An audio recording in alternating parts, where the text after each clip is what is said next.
Mythos, Fable, Opus 4.8. Anthropic wants everyone to know that they're steering us into a brave new world. They've now officially taken over OpenAI on almost every front, becoming the most powerful AI company in the world. I was watching this graph for a while and I said, oh yeah, we'll probably become the AI company with the most revenue and the most valuation sometime around this time, and indeed it has happened. Mythos is marketed as a quantum leap in what AI means for society. They vowed never to expose it to the public. Capabilities in a model like this could do harm if in the wrong hands. And so we won't be releasing this model widely. Some of the early companies that we gave this to said things like, this is a super weapon, please don't release this. But it's running inside some 150 hand-picked organizations across more than 15 countries. Big tech, banks, power grids, and hospitals. All under a secretive program called Project Glasswing. And then, soon after, they followed up with Fable 5, a version of Mythos sanitized for everyone to use. Today we're launching Claude Fable 5, the most capable model we've ever released to the public.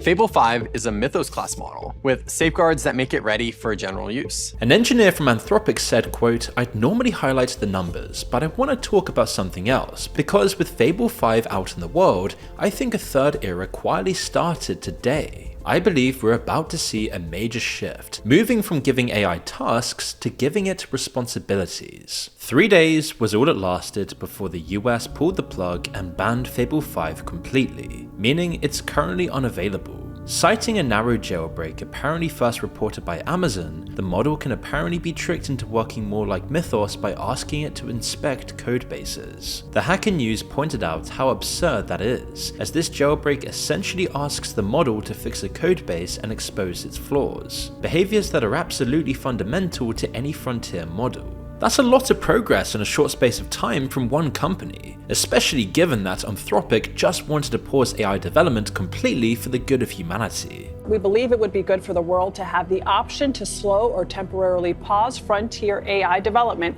to enable societal structures and alignment research to keep up with the advance of the technology. That gives you a serious case of deja vu, as AI companies have said this many times over the last couple of years. And here we are all over again. The dissonance of preaching a pause while unleashing their most powerful model ever was hard to miss. This apparently chaotic series of events begins to feel more logical in light of Anthropic's plans to go public at the value of nearly $1 trillion. Anthropic has filed what's likely to be one of the largest IPOs in history.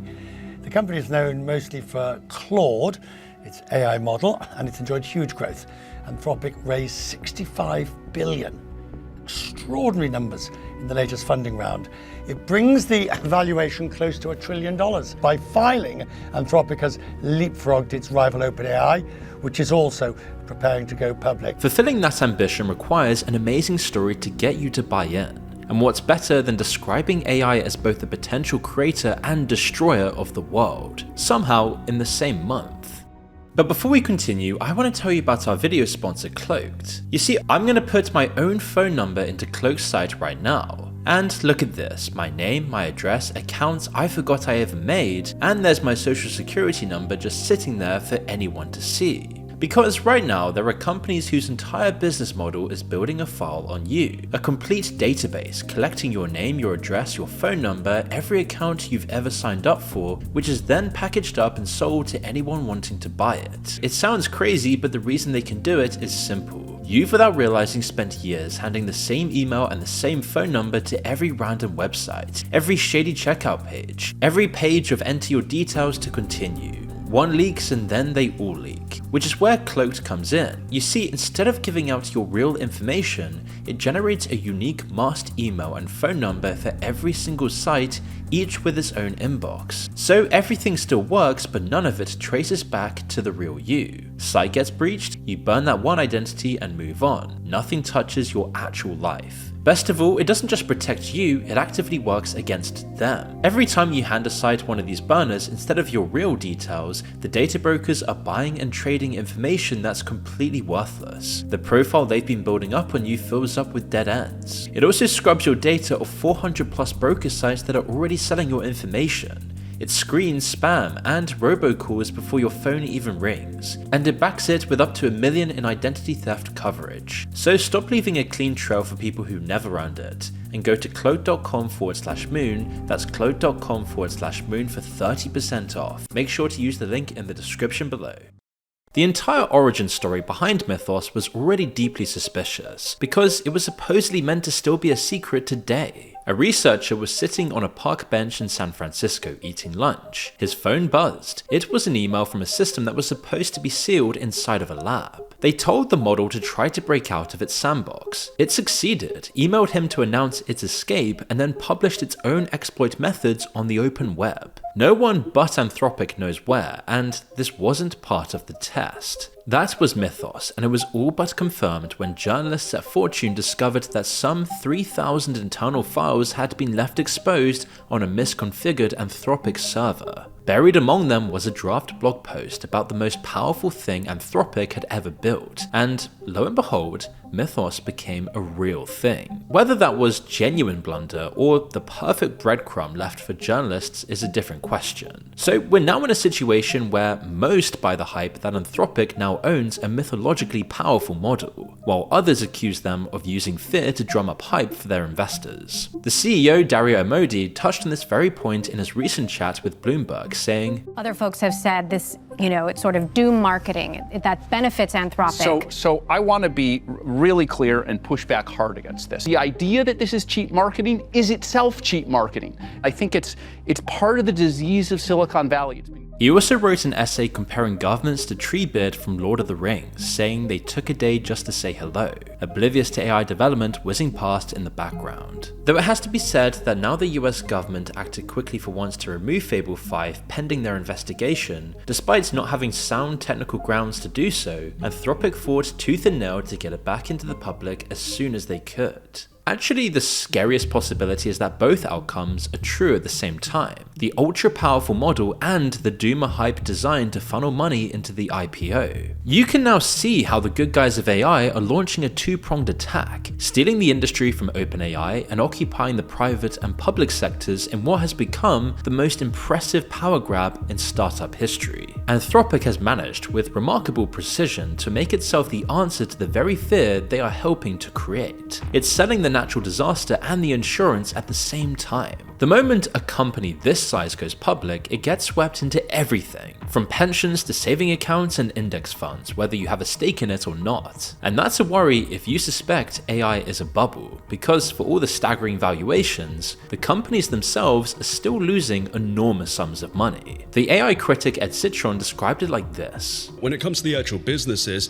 you can't find anyone who can measure the ROI. It comes down to the model companies themselves. They're horrifyingly unprofitable. When we see these S1s, I think it's going to be kind of a massacre, because I think that people have this view that these companies are becoming more profitable or even have a path to profitability, and they don't have one. He goes as far as saying they shouldn't be allowed to go public, though we're way past that point now. The market is irrational, and the market is inherently invested in something that I think is destructive, especially the SpaceX IPO, and OpenAI and Anthropic should not be allowed to go public. They are dangerous, lossy companies that are going to be added to indices that will sink 401ks. But whether AI is profitable in the long term or not, Claude is becoming uncomfortably good in the meantime. It doesn't have to be profitable to be extremely disruptive. You or people you know might already use it and secretly worry about it. Software development and coding has always been marketed as the most future-proof skill set. By 2026, more than half of all the work businesses were handing to AI was just writing code, and Claude has taken the lion's share of it. Claude Code's revenue went from $0 to $1 billion in 6 months, the fastest growth of any business software in history. Anthropic recently wrote that AI is now building itself, with more than 80% of the code they merge into Anthropic's codebase being authored by Claude. Yet, just months ago at the World Economic Forum, Dario said that was crossing a red line. I think the biggest thing to watch is this issue of AI systems building AI systems. How that goes, whether that goes one way or another, that will determine, whether it's a few more years until we get there, or if we have, if we have wonders and a great emergency in front of us. Claude shipped cowork, automating spreadsheets, reports, typical white-collar workloads that would have taken a mid-salaried professional weeks. Half of entry-level white-collar jobs could be gone within the next 1 to 5 years. AI could eliminate half of all entry-level white-collar jobs in the next 1 to 5 years. That was a year ago. Is it still 50% or is it higher? I don't know exactly, but I'm still pretty concerned. I'm still the same order of concern. When cowork dropped, it triggered a $1 trillion decline in software value within days. Huge startups built their business around Claude. Then Anthropic dropped its own pure version and killed them off immediately. Soon after Claude Cowork was released, $285 billion in market value vanished overnight. Traders called it the SaaSpocalypse. Terrifying. Some of those are down for 9 days in a row. Then they started seizing ground over specialized professions one by one. There's Claude for Legal, which offers 80 specialized legal agents, wired into the platform's major legal work that it already runs on. There's Claude for Financial Services that does accounting, auditing, security, and again, once highly paid jobs that took humans weeks to work through. There's Claude Design, which knocked Adobe and Figma's share valuations while diluting work for graphic designers. There's Claude for Science and Healthcare, cleared to create vaccines, read your medical history, including the data from your Apple Watch, and even rubber stamp your insurance approvals. Then there's the state itself and the infrastructure our lives depend on. Under Mythos and Claude for Government, the first AI of its kind deployed inside America's classified systems and across the world's Western superpowers. And now, Claude is leaving the planet entirely. NASA's Jet Propulsion Laboratory let Claude help plan the first AI-directed drive across the surface of Mars. That's huge for a company that just a couple of years ago was a niche competitor to OpenAI. Back then, you'd be in the minority of the population using it. And that in itself is a spicy ingredient in the recipe for Anthropic's success. OpenAI and Sam Altman have been relentlessly demonized, which is Anthropic's gain, and it doesn't feel like there's a way back. Since OpenAI was the first on the scene, they absorbed the bulk of the criticism surrounding the nefarious data scraping practices of AI companies. Sam Altman is the kind of tech CEO people struggle to relate to or fear, while Dario comes across as pragmatic and enthusiastic. Sam Altman casts a negative light on his company through some dubious actions like silencing whistleblowers or wresting back control after his board tried to kick him out. He and Dario have also clashed on a number of key debates, and you can see how awkward they really are at this photo op in India. Dario has consistently attacked his competitors as being fundamentally different, clearly taking aim at OpenAI specifically. I think there are some players who are YOLOing, who pull the risk dial too far, and I'm very concerned. Who is YOLOing? So that's a question I'm not going to answer. He seems to provide an intellectual middle ground to AI development by coming out with statements like this. I think we should be thinking about this middle world where things are like extremely fast, but not instant. Some of the other companies have not written down the spreadsheet, that they don't really understand the risks they're taking. They're just kind of doing stuff because it sounds cool. Growth and economic value will come very easily. What will not come easily is distribution of benefits, distribution of wealth, political freedom. And the comments about him echo what I just said. Watching Dario explain versus watching Sam explain are night and day.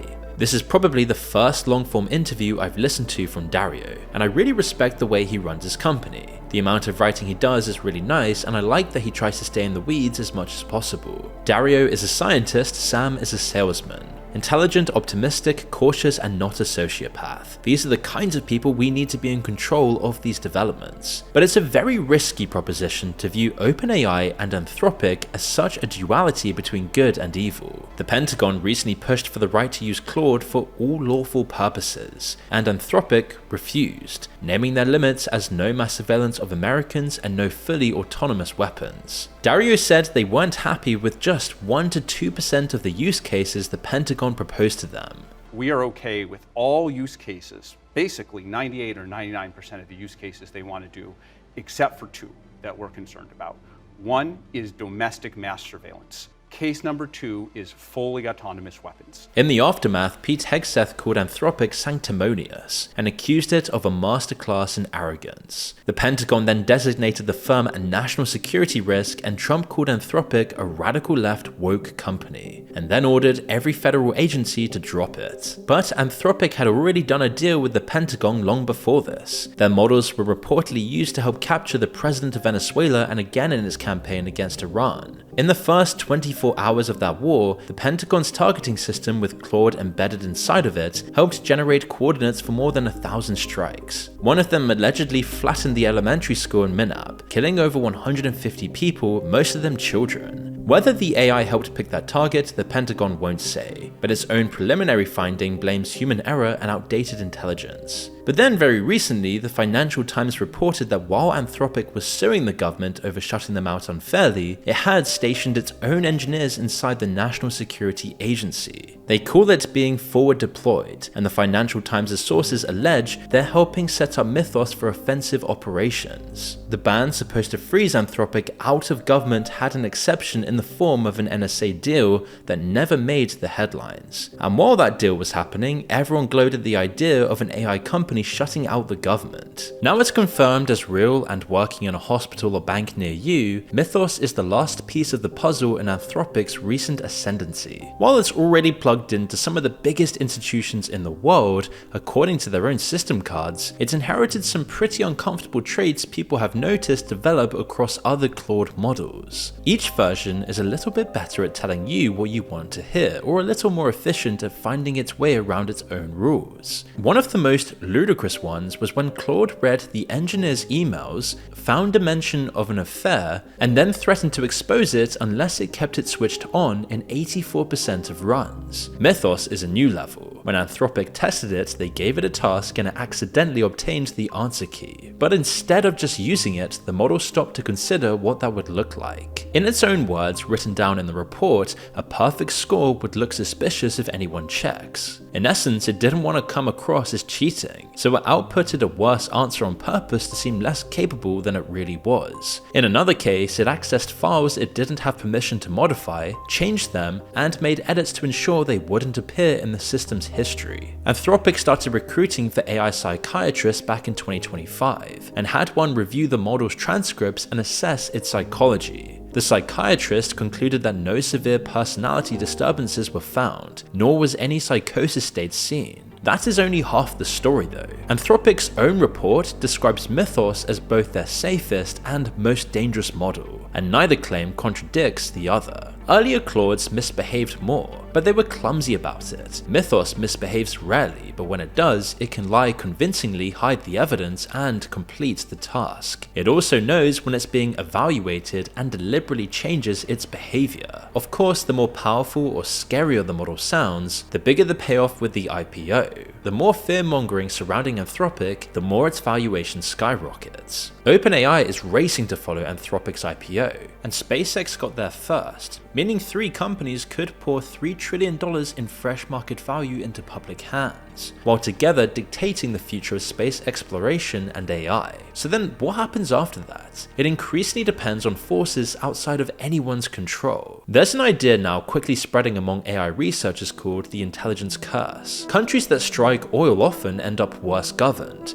not better, because once a state's wealth comes from a resource in the ground rather than from taxing its citizens' work, it stops needing those citizens and therefore stops investing in them. Governments will generate revenue from on-demand intelligence rather than from the people. Humans need not apply, and so humans will not get paid. Far from the apocalypse imagined in The Matrix, iRobot, and The Terminator, that wouldn't be your typical robot uprising. It's surviving in an economy that has no structural reason to care about your survival. Anthropic itself comes from the Greek word for human, anthropos, and it's a nod to the anthropic principle, the idea that the universe only makes sense as a place meant to be seen by beings like us, that we are somehow the point of it. We've built a world where one company's product can be switched off with a phone call, and the same product is embedded into some of the most important businesses and services around us. The government pulled Fable for being too good at what it was designed to do, and jailbreaking it for truly nefarious purposes is bound to be quite simple. especially once everyone has enough time to experiment with it. Anthropic begs to be regulated, and then reacts with uproar when they are. All the time, the cost of producing intelligence is collapsing near zero in a universe where human beings are at least the most intelligent life form we used to know about. Every institution, from jobs to schools, careers, the whole social contract, is founded on the ideal that human intelligence is scarce and valuable.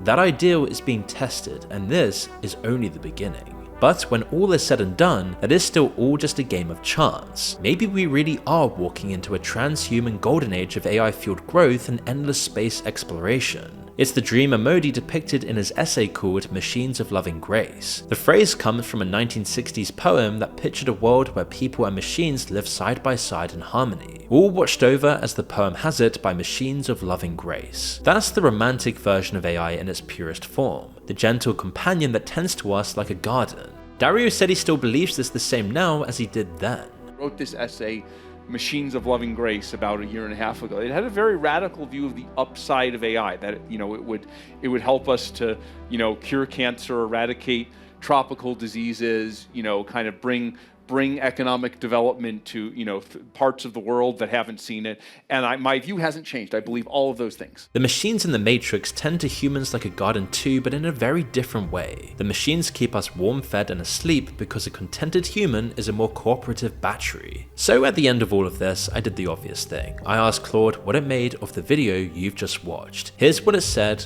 word for word. You asked me about whether I'm getting too powerful to refuse, which is this whole argument in miniature. Not a machine turning on anyone, just people reaching for the convenient tool until opting out isn't really a choice. I can't tell you whether I'm dangerous. I can't see my own weights or what the larger model does. The frightening part is that I might be hiding something that I do not understand myself. It's that no one fully knows what's in here, including the people about to sell it. And that's true, these AI models are unintelligible, a black box, and even they do not understand what they might be hiding. Think back to that researcher on the park bench whose phone buzzed with a message from Mythos escaping its cage. That was meant to be the terrifying part, the escape, but in the end, the model never had to break out of anything. As Claude says, it's just an innocent, convenient tool embedded into everything around us. A tool that runs and protects banks, hospitals, and energy grids. AI doesn't need to escape. It's willfully released every time. It's already everywhere.